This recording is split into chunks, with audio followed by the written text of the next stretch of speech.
এই মৃদুল চৌধুরীর কাছে বাবুল আক্তার প্রথম জানতে পারেন ভারতীয় চক্রের স্বর্ণ পাচারের ব্যবসার সাথে চট্টগ্রাম মেট্রোপলিটন পুলিশের উপকমিশনার বনোজ কুমার মজুমদার। আসসালামু আলাইকুম সম্মানিত দর্শক, বনোজ কুমারের আয়নাঘর কতটা ভয়ঙ্কর ছিল সেটা যদি আপনি জানেন তাহলে আপনার নিজের রক্তকে আর স্থির করে রাখতে পারবেন না। দর্শক, এই বিষয়ে সাংবাদিক ইলিয়াস হোসেন ভাই এত সুন্দর একটা নিউজ তৈরি করেছে, যে নিউজটা যদি আপনারা দেখেন তাহলে বুঝতে পারবেন এই বনোজ কুমারের আয়নাঘর কতটা ভয়ঙ্কর ছিল। চলুন দর্শক, আমরা দেখে আসি এই বনোজ কুমারের আয়নাঘর কতটা ভয়ঙ্কর ছিল। কয়েকদিন আগে রিয়াজউদ্দিন বাজারে একটা গোল্ডের একটা বড় অপারেশন করলাম স্যার। আমি একটু স্যার একটু ভয়ে আছি স্যার, কারণ এখানে যারা আছে সবার সাথে তো স্যারের একটা ভালো সম্পর্ক আছে। 2007 সাল নরসিংদীতে হত্যার পর 4 দিন ঘরের ভেতরে বস্তাবন্দি করে রাখা হয় একই পরিবারের 6 জনের লাশ। কিছুতেই সেই খুনের কুল কিনারা করা যাচ্ছিল না। অবশেষে সেই ঘটনায় দায়িত্ব দেওয়া হয় র্যাবের একজন কর্মকর্তাকে। দায়িত্ব পেয়ে দুদিনের মধ্যে ঢাকা, কিশোরগঞ্জ, ভৈরবে অভিযান চালিয়ে মূল হত্যাকারী বীরু সহ অন্যান্য আসামিদের গ্রেফতার করতে সামর্থ্য হন র্যাবের ওই কর্মকর্তা। 2008 সাল চট্টগ্রাম জেলার কোতোয়ালী জোনের সহকারী পুলিশ কমিশনার হিসেবে যোগ দেন র্যাবের ওই কর্মকর্তা। একের পর এক অপরাধীদের বিরুদ্ধে চলতে থাকে তার দুর্দান্ত অভিযান। অস্ত্র, মাদক চোরাচালানের বিরুদ্ধে অভিযানের পাশাপাশি স্কুল শিক্ষিকা তানিয়া হত্যাকাণ্ডের রহস্য উন্মোচন, 14 বছরের কিশোর জাভেদকে অপহরণকারীদের হাত থেকে জীবিত উদ্ধার, গৃহকর্মী রুমাকে হত্যার পর সব আলামত নষ্টের পরেও ক্লুলেস সেই হত্যাকাণ্ডের রহস্য উন্মোচন, রাউজানের বেসরকারি ব্যাংকের ভল্ট থেকে ডাকাতি হওয়া টাকা সহ কথিত গ্রাজুয়েট চক্রকে গ্রেফতার, অজ্ঞাত মলম পার্টি, সিএনজি অটোরিকশা, মোটরসাইকেল চোর চক্র সহ গামসা পার্টির মূল হোতা ও চট্টগ্রামের ডাকাত সর্দার খলিলকে তার 9 সহযোগী সহ গ্রেফতার করা হয়। এছাড়াও পাহাড়ি সন্ত্রাসী ও জঙ্গিদের বিরুদ্ধে পুলিশের ওই কর্মকর্তার সফলতা ছিল ঈর্ষণীয়। পাহাড়ি সন্ত্রাসীদের কাছ থেকে রকেট লঞ্চার, বিদেশি অস্ত্র, বিপুল পরিমাণ গোলাবারুদ উদ্ধার করেন পুলিশের ওই একই কর্মকর্তা। রাউজানের শীর্ষ সন্ত্রাসী বিধান বড়ুয়াকেও 3G রাইফেল সহ গ্রেফতার করেছিলেন তিনি।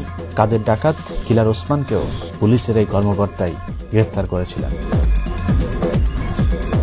2015 সালের 5 অক্টোবর কর্ণফুলী থানার খোয়াজনগর এলাকায় জেএমবির আস্তানা থেকে 8টি হ্যান্ড গ্রেনেড সহ বিপুল পরিমাণ বোমা তৈরির সরঞ্জাম, সেই সাথে সংগঠনের সামরিক শাখার প্রধান জাভেদকে তিনি তার 5 সহযোগী সহ গ্রেফতার করতে সমর্থ হন।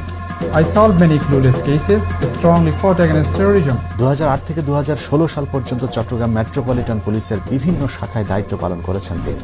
যখন যেখানে দায়িত্ব দেওয়া হয়েছে সেখানেই অপরাধীদের কাছে এক ত্রাসে পরিণত হয়েছিলেন পুলিশের ওই কর্মকর্তা।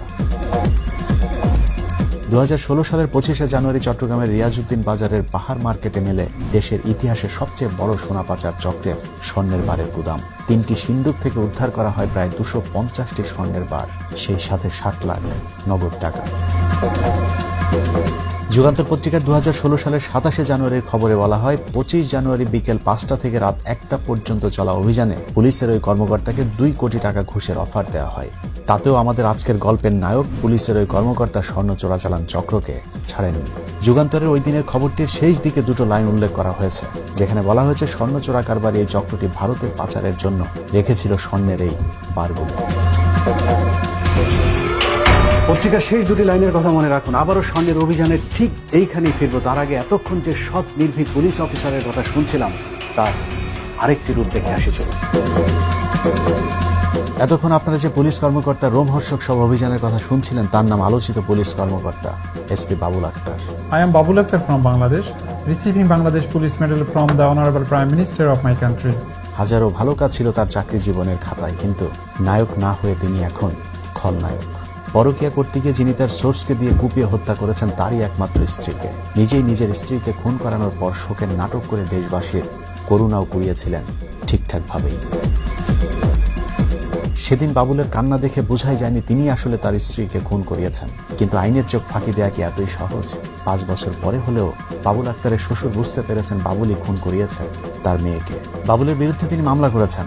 বাবুল এখন জেলের ঘানি টানছেন। অভিযোগ প্রমাণ হলে সর্বোচ্চ শাস্তি ফাঁসিও হতে পারে এসপি বাবুলের। সে তার স্ত্রীকে খুন করছে, সেই কারণে আমি নিজে বাবুল আক্তার সহ আর আগে যারা সম্পৃক্ত ছিল এই সম্পৃক্ত আসামিদের বিরুদ্ধে আমি বাদী হয়ে নিজে মামলা করছি। বাবুল যাকে ভাড়া করে তার স্ত্রীকে খুন করিয়েছেন সেই মুসার স্ত্রীও বলেছেন বাবুল আক্তারের নির্দেশেই তার স্বামী খুন করেছেন মিতুকে। আমি একটা কথা জিজ্ঞেস করলাম যে আপনি কি এই মামলার সঙ্গে জড়িত আছেন, এই হত্যার সঙ্গে?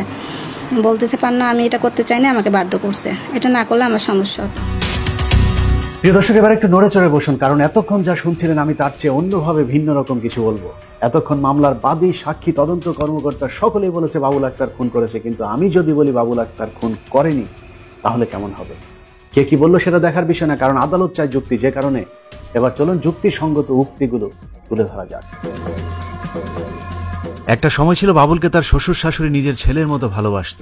এমনকি বাবুল আক্তারকে যখন প্রথম ফাঁসানোর জন্য চেষ্টা করা হচ্ছিল তখন বাবুল সম্পর্কে তার শাশুড়ি 2016 সালের 30 জুন দৈনিক প্রথম আলো পত্রিকায় একটি সাক্ষাৎকার দিয়েছিলেন, যেখানে তিনি বলেছিলেন, আমি বিশ্বাস করি না বাবুল আক্তার আমার মেয়েকে খুন করেছে কিংবা নির্দেশ দিয়েছে।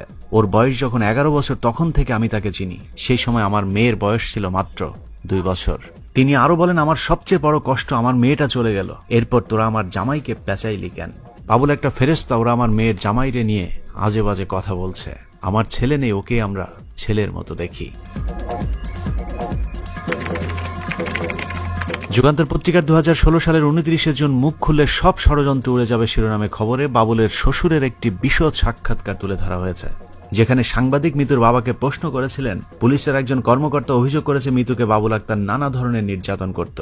সাংবাদিকের প্রশ্নের উত্তরে বাবুল আক্তারের শ্বশুর উত্তেজিত হয়ে বলেছেন যে কর্মকর্তা বলেছে তার বাড়িতে গিয়ে খবর নেন আর বাবুল আক্তারের বাড়িতে গিয়ে খোঁজ নিয়ে দেখেন, তাহলেই বুঝবেন বাবুল আক্তার একজন সৎ অফিসার ছিলেন। আমরা তাকে নিয়ে গর্বিত। সাংবাদিকের প্রশ্ন ছিল, বাবুল আক্তারের সাথে মিতুর দাম্পত্য জীবন কি খারাপ যাচ্ছিল? উত্তরে তার শ্বশুর বলেন, মোটেও না। তাদের মধ্যে একদিনের জন্য কোনো ঝগড়া হয়েছে বলে শুনিনি। আর যদি আমার মেয়ের সংসারে কোনো ঝামেলা থাকতো তাহলে তো সেটা আমাদের অবশ্যই বলতো। কই, সে তো কখনই বাবুলের বিরুদ্ধে কোনো অভিযোগ করেনি। এখন মেয়ের বিরুদ্ধে অশান্তির খবর কোথা থেকে আসলো? সাংবাদিক জিজ্ঞেস করেন, তথ্য এসেছে তার সোর্সকে দিয়ে মিতুকে খুন করিয়েছেন। উত্তরে তিনি বলেন, তর্কের খাতিরে যদি আপনার কথা সত্যি বলেও ধরে নেই, তারপরেও বিষয়টি অসঙ্গতিপূর্ণ। কারণ বাবুল একজন দক্ষ পুলিশ অফিসার, সে নিজেই অন্তত 60টি হত্যা মামলা তদন্ত করেছে। তাই সে যদি তার স্ত্রীকে খুন করেও থাকে তাহলে সে কেন তার ঘনিষ্ঠ সোর্সকে ব্যবহার করবে? তার এতটুকু কাণ্ডজ্ঞানও কি নেই? তাছাড়া কোনো পিতা কি তার শিশু সন্তানের সামনে স্ত্রীকে খুন করাবে? একজন পুলিশের সদস্য হিসাবে এতটুকু বলতে পারি, বাবুল যদি এই খুন করত তাহলে তার মধ্যে অস্বাভাবিক আচরণ লক্ষ্য করা যেত। সে তাহলে আমার বাসায় এভাবে বসে থাকতে পারত না। এছাড়া বাবুল আক্তারের বিরুদ্ধে পরকীয়া সহ প্রতিটি অভিযোগে বাবুল আক্তারের পক্ষেই কথা বলেছেন তার শ্বশুর। 5 জুন 2021 তারিখের সমকাল পত্রিকায় মিতু হত্যার প্রধান আসামি কামরুল ইসলাম মুসার স্ত্রী পান্নার 31 মে 2021 তারিখে আদালতে দেয়া একটি জবানবন্দি তুলে ধরা হয়েছে, যেখানে পান্না দাবি করেছেন তার স্বামীর সাথে বাবুল আক্তারের ঘনিষ্ঠ সম্পর্ক ছিল। হত্যার আগের দিন সন্ধ্যায় বাবুল আক্তারের সাথে কিছু লোক আসেন, যাদেরকে তিনি চেনেন না, তবে বাসায় আসার পর ওই রাতে তাদেরকে তার বাসায় থাকতে দেন। এবার চলুন 2016 সালে মুসার স্ত্রী পান্না কি বলেছিল সেটা দেখা যাক। বিডি নিউজ 24-এর 4 জুলাই মুসাকে আদালতে তোলার দাবি শিরোনামের সংবাদে পান্না বলেছিলেন, আমরা ফ্যামিলি বাসায় থাকি, 3 রুমের বাসায় 1 রুমে 2 ছেলে, 1 রুমে আমরা, এবং একই সাথে ড্রয়িং ও ডাইনিং রুম। সেখানে বাইরের লোক থাকার কোনো সুযোগ নেই। মুসার স্ত্রী পান্না তার জবানবন্দিতে আরো বলেছেন, 2016 সালের জুন মাসের 19 বা 20 তারিখে মুসা ফোনে কাউকে বলেন, স্যার আমি তো এটা করতে চাইনি, আমার পরিবারের কিছু হলে পুলিশের কাছে মুখ খুলব। তখন পান্না আক্তার তার স্বামীকে জিজ্ঞেস করেছিলেন কে ফোন করেছিল। মুসা জানান বাবুল আক্তার। তখন পান্না তার স্বামীর কাছে জানতে চান মিতু হত্যার সাথে মুসা জড়িত কিনা। মুসা তখন পান্নাকে বলেছেন তাকে জড়িত থাকতে বাধ্য করেছেন বাবুল আক্তার। অথচ 2016 সালের 5 জুলাই প্রথম আলো পত্রিকার 2 পুলিশ কর্মকর্তা মুসাকে ধরে নিয়ে গেছে শিরোনামের খবরে মুসার স্ত্রী পান্না আক্তার বলেছিলেন মুসা 2003 সাল থেকে পুলিশের সোর্স হিসাবে কাজ করছে, কিন্তু বাবুল আক্তারের নাম তার স্বামীর কাছে তিনি জীবনেও কখনো শোনেননি। অনুসন্ধানের শুরুতে আমরা মুসার স্ত্রী পান্নার সাথে কথা বলি। প্রশ্ন ছিল 5 বছরের ব্যবধানে বক্তব্যগুলো কেন পাল্টে ফেললেন। আমার দুটো ছেলেকে কিন্তু কিছু ধরছে না, আমাকে একটু হুমকি দেয়। সম্প্রতি বাবুল আক্তারের বাড়ির কেয়ারটেকার আব্দুল সাত্তার তার 161-এ বলেছেন মুসা বাবুল আক্তারের বাড়িতে নিয়মিত যাওয়া আসা করত। এসপি বাবুলের বাসার বাজারও নাকি অভিযুক্ত খুনি মুসাই করে দিতেন। অথচ 2016 সালে কেয়ারটেকার আব্দুল সাত্তারকে পুলিশ মুসার ছবি দেখানোর পর তিনি বলেছিলেন মুসাকে তিনি জীবনে কখনো দেখানোনি। বাবুল আক্তারের রানার কনস্টেবল সাদ্দাম ও কেয়ারটেকার আব্দুল সাত্তারের বক্তব্যের বিরুদ্ধে 161 দিয়েছেন। কনস্টেবল সাদ্দাম উল্টো প্রশ্ন করেছেন, কেয়ারটেকার সাত্তারের কথা মতো মুসা যদি বাবুল স্যারের বাসায় বাজার করবেন তাহলে আমার দায়িত্ব কি ছিল? এছাড়া কনস্টেবল সাদ্দাম তার জবানবন্দিতে বলেছেন, ভাবি অত্যন্ত ভালো মনের মানুষ ছিলেন। বাবুল স্যারের সাথে ভাবির কখনো মনোমালিন্য হতে দেখেনি। তারা খুবই সুখী দম্পতি ছিলেন। বাবুল আক্তারের বিরুদ্ধে এসব ভুয়া সাক্ষ্য প্রমাণকে আরও বেশি বিশ্বাসযোগ্য করে তুলতে এরই মধ্যে চট্টগ্রামের একজন অস্ত্র ব্যবসায়ীকে ভুয়া সাক্ষী বানানো হয়েছে, যার নাম এহতেশামুল হক ভোলা। প্রথম মামলায় বলা হয়েছিল ভোলার দেয়া অস্ত্র দিয়ে বাবুল আক্তারের স্ত্রীকে খুন করা হয়েছে। নতুন মামলাতে অবশ্য তাকে সরাসরি খুনে সম্পৃক্ত দেখানো হয়েছে, কিন্তু ভোলা আমাদেরকে জানিয়েছেন তাকে জোর করে বাবুল আক্তারের বিরুদ্ধে সাক্ষী দেওয়ানো হয়েছে। আপনি যে সাক্ষী দিচ্ছেন সেই সাক্ষী কি আসলে সত্য না মিথ্যা কথা, সেগুলো আপনাকে শিখাই দেওয়া কথা না আপনি নিজে থেকে বলছেন?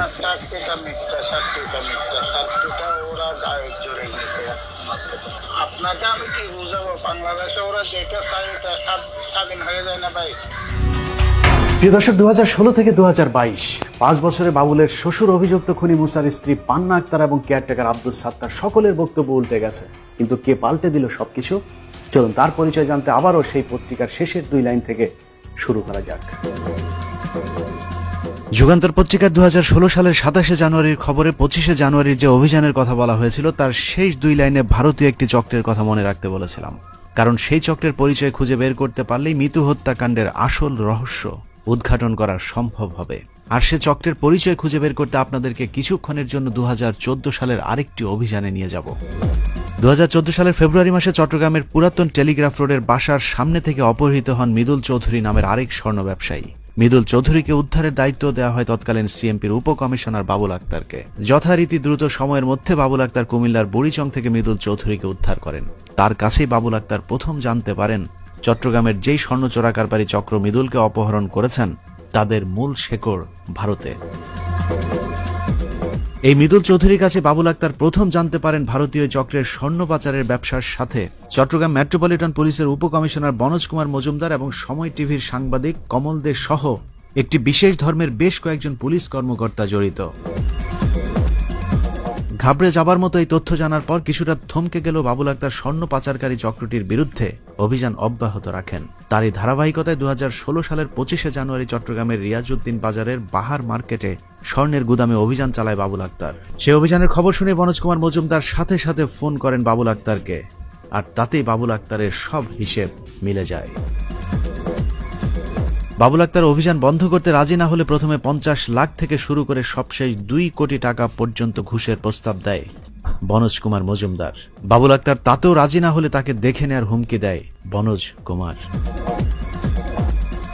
ভয়ঙ্কর এই মাফিয়া চক্রের মূল হোতা বনোজের হুমকির বিষয়টি বাবুল আক্তার তখনই চট্টগ্রাম মেট্রোপলিটন পুলিশের আরেকজন ঊর্ধ্বতন কর্মকর্তাকে জানিয়েছিলেন। স্যার আসসালামু আলাইকুম স্যার। স্যার বাবুল আক্তার বলছিলাম স্যার। বাবুল আক্তারের সাথে পুলিশের ওই কর্মকর্তার গুরুত্বপূর্ণ সেই ফোন রেকর্ডটি এখন আমাদের হাতে। স্যার আমি একটা বিষয় একটু আপনার সাথে শেয়ার করতে যাচ্ছিলাম স্যার।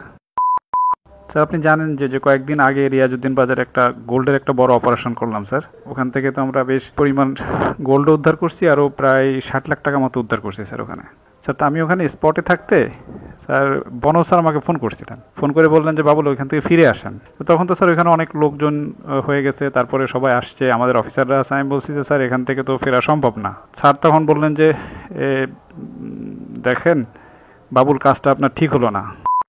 জি স্যার বনোজ স্যার। স্যার আমি তো স্যার এরপর একটু ভয়ে আছি স্যার, কারণ এখানে যারা আছে সবার সাথেই তো স্যারের একটা ভালো সম্পর্ক আছে।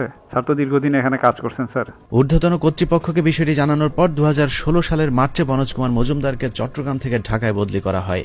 তাতে আরও বেশি ক্ষিপ্ত হয়ে ওঠেন বনোজ কুমার, কারণ বনোজ এরই মধ্যে বিরাট সাম্রাজ্য গড়ে তুলেছিলেন চট্টগ্রামে। বনোজে রয়েছে অন্তত 22টি ট্রলার, 2টি জাহাজ, মাদক, মানব পাচার, স্বর্ণের ব্যবসার বিশাল সাম্রাজ্য সহ চট্টগ্রামে নিজের শ্বশুরবাড়ি ছেড়ে আসতে চাননি বনোজ কুমার।